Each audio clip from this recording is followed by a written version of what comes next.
मित्रों प्रणाम। आज हम चर्चा करेंगे ब्रह्मांड में छुपे हुए उन आयामों की जो केवल ध्यान से ही समझे जा सकते हैं। हम जानते हैं कि जो ब्रह्मांड हमें प्रतीत होता है वह केवल 4% है। 96% ब्रह्मांड हमें अनुभव ही नहीं होता। वैज्ञानिक इस बचे हुए ब्रह्मांड को डार्क एनर्जी या डार्क मैटर कहते हैं, परंतु हमारे दर्शन और हमारे ऋषि इन आयामों के विषय को समझते थे और इस यूनिवर्स के छुपे हुए आयामों का ध्यान में जाकर के अनुभव कर सकते थे। कृपया चैनल को सब्सक्राइब कर लें और बेल आइकॉन को भी प्रेस कर लें। मित्रों, इस प्रकृति का अनुभव हम आँखों से, कानों से और स्पर्श से करते हैं, परंतु जिस प्रकृति को हम समझते हैं यह इस यूनिवर्स का बहुत छोटा सा भाग है।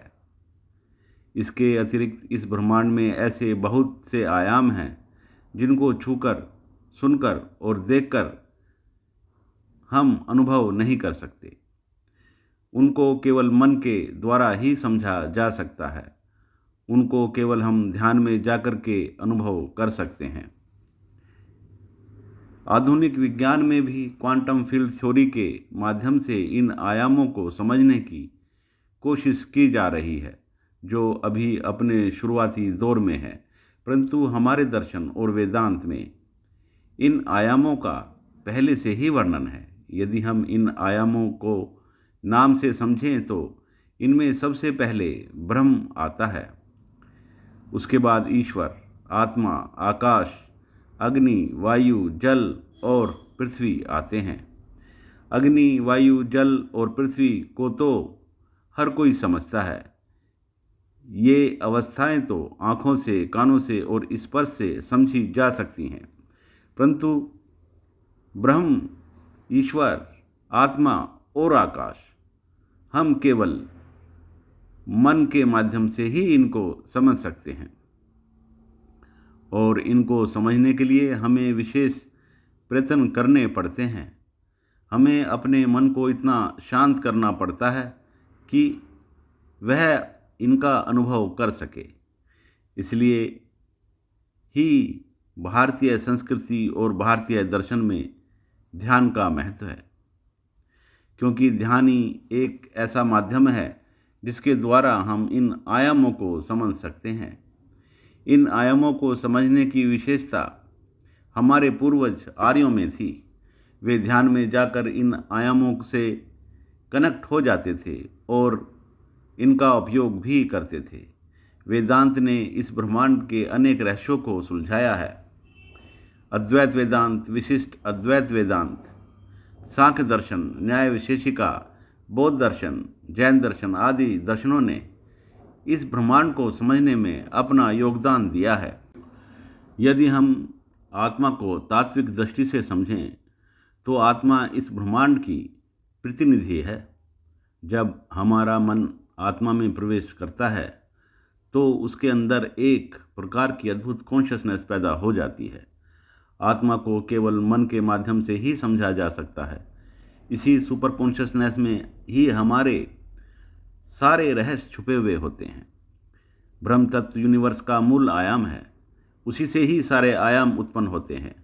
इसी प्रकार ईश्वर, आकाश, आत्मा और प्रकृति, ये सभी इस ब्रह्मांड के अलग अलग आयाम हैं जो मूल आयाम ब्रह्म से उत्पन्न होते हैं।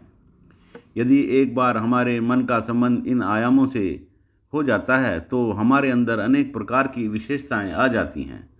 हम अपनी टाइमलाइन में जाकर के अपने भूत और भविष्य को अनुभव कर सकते हैं। हम वस्तुओं के फील्ड में घुस कर के उनको प्रभावित कर सकते हैं और भी अनेक प्रकार की विशेषताएं हमारे अंदर आ जाती हैं। हम ध्यान में जाकर के अपने मन और शरीर की बीमारियों को दूर कर सकते हैं।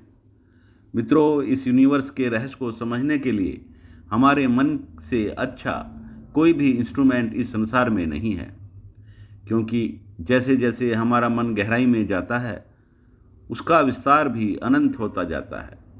कोई भी साइंटिफिक इंस्ट्रूमेंट ऐसा नहीं है जो यूनिवर्स के आयामों को समझ सके। कोई इंस्ट्रूमेंट यह नहीं बता सकता कि हमारी याददाश्त, हमारे अनुभव का स्वरूप क्या है, वह कैसा दिखता है, हमारे मस्तिष्क में कहाँ जमा होता है। ऐसा कोई इंस्ट्रूमेंट इस दुनिया में नहीं है जो हमारे अनुभव को साकार रूप में प्रस्तुत कर सके या टीवी और मॉनिटर में दिखा सके, क्योंकि अनुभव को समझने के लिए केवल मस्तिष्क की ही आवश्यकता पड़ती है। केवल मस्तिष्क ही मस्तिष्क को समझ सकता है। मित्रों, आध्यात्मिक ज्ञान के साथ समस्या यह है कि इसको शब्दों में व्यक्त नहीं किया जा सकता, क्योंकि यह एक ऐसा अद्भुत अनुभव है जिसको समझाने के लिए कोई भाषा है ही नहीं, जिसके लिए कोई शब्द बना ही नहीं है। इसलिए इसको समझने के लिए व्यक्ति को स्वयं ही प्रयास करना पड़ता है। धन्यवाद।